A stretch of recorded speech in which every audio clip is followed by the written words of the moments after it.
આ વખતે સિઝન જે 16 ઓગસ્ટથી શરૂ થઈ છે, એકચ્યુઅલી 1 ઓગસ્ટથી છેલ્લા કોરોના પછીની સરકારે રાખી હતી, એમાં માછીમારોને લોટ ઓફ નુકસાન જતું હતું.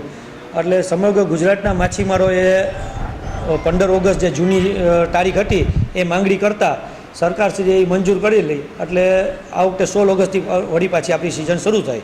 એટલે 76 દિવસનું વેકેશન હતું, એ ગઈકાલે રાતે પૂરું થયું. એટલે આજથી અમારી નવી સિઝનનો શુભારંભ થઈ રહ્યો છે.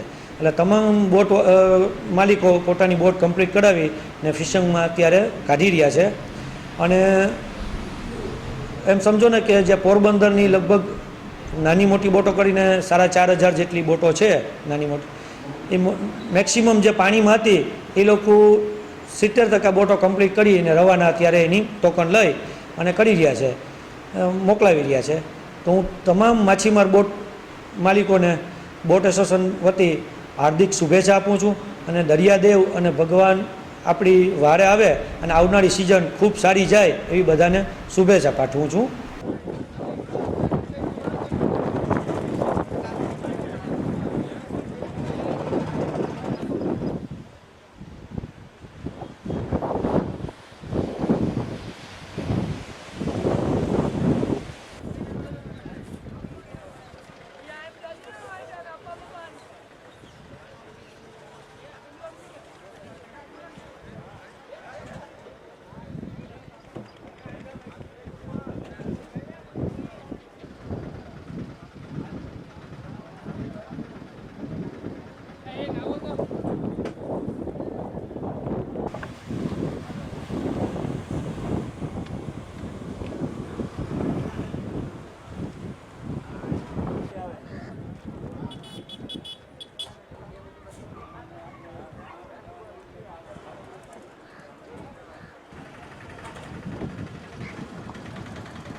આજથી અઢી મહિના બંધ થઈ સિઝન, બ્રેક પડી હતી. આજથી અમારી સિઝન 16 તારીખથી ચાલુ.